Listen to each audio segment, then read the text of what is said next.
2011 সাল থেকে বাংলার মুখ্যমন্ত্রী মমতা বন্দ্যোপাধ্যায়ের নির্দেশে প্রথম আমরা এই পেট্টাপোলে দুই বাংলার একটা মিলন উৎসবের আয়োজন হয় এবং এখানেই শহীদ স্মরণে 21শে এই ফেব্রুয়ারি দিনটি আমরা উদযাপন করি, সর্বস্তরে পালন করি।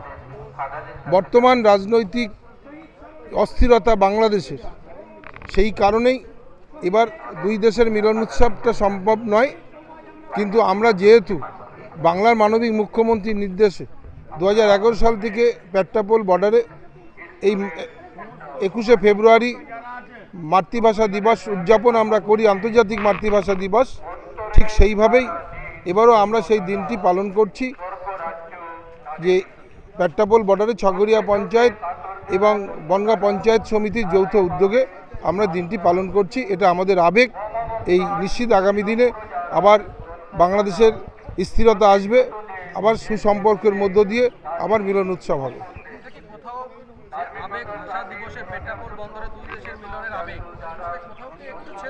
না, নিশ্চিতভাবে তারা ওপার বাংলার মানুষ এপার বাংলার মানুষ একত্রিত হতো এই দিনটিতে।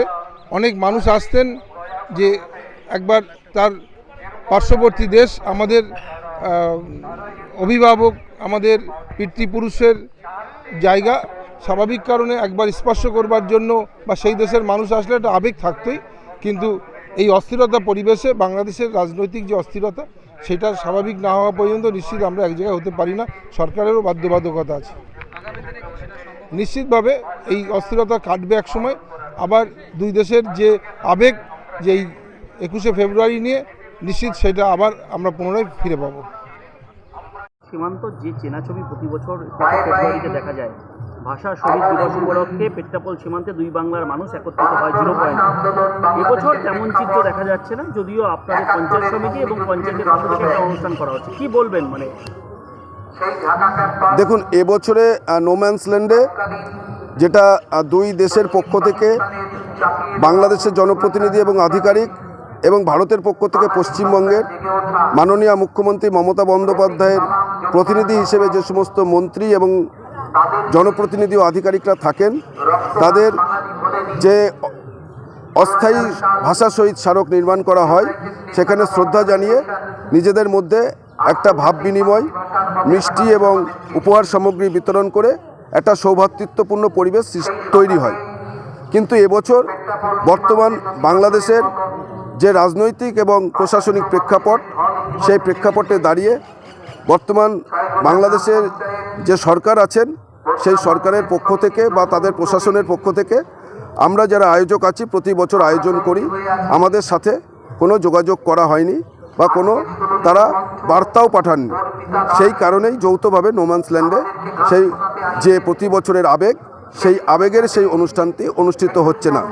কিন্তু প্রতি বছরের মতন এবছরেও ভারত ভূখণ্ডে ছয়ঘরিয়া গ্রাম পঞ্চায়েত এবং বনগাঁ পঞ্চায়েত সমিতির যৌথ উদ্যোগে বাংলার মাননীয় মুখ্যমন্ত্রী মমতা বন্দ্যোপাধ্যায়ের অনুপ্রেরণায় প্রতি বছর যে আঙ্গিকে এই অনুষ্ঠান 21শে ফেব্রুয়ারি যে আন্তর্জাতিক মাতৃভাষা দিবস, সেই মাতৃভাষা দিবসে ভাষাপ্রেমী মানুষের আবেগকে শ্রদ্ধা জানাবার জন্যে, ভাষা আন্দোলনের শহীদদের তাদের শ্রদ্ধা জানাবার জন্যে এবং বাংলা ভাষাকে বিশ্ব দরবারে প্রতিষ্ঠিত করবার জন্যে সেই দাবিকে মান্যতা দিয়ে, সেই আঙ্গিকে সেই একইভাবে সর্বধর্ম সমন্বয়ের মধ্যে দিয়ে এবং যথাযথ আড়ম্বনার মধ্যে দিয়ে সেই অনুষ্ঠান অনুষ্ঠিত হচ্ছে।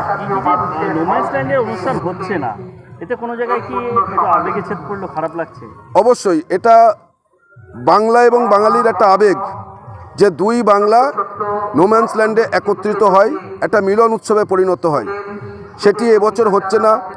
ভাষাপ্রেমী মানুষ, বাঙালি এবং বাংলা ভাষার যত মানুষ আছেন, প্রত্যেকেই আজকে হতাশ হয়েছেন, তাদের আবেগে একটু ছেদ পড়েছে। কিন্তু আমরা আশাবাদী যে আগামী দিনে বাংলাদেশের বর্তমান যে রাজনৈতিক প্রশাসনিক প্রেক্ষাপট, তার পরিবর্তন হবে এবং দুই বাংলা তাদের যে মোহনা, যে নোম্যান্সল্যান্ড পেট্টাপোল এবং বেনাপোল সীমান্তে, সেখানে দুই বাংলার মানুষ আবার মিলিত হবে, আবার সেই আবেগ, সেই উচ্ছ্বাস আছড়ে পড়বে। আপনার নাম কি? প্রসেনজিৎ ঘোষ, কর্মাধ্যক্ষ, বনগাঁ পঞ্চায়েত সমিতি।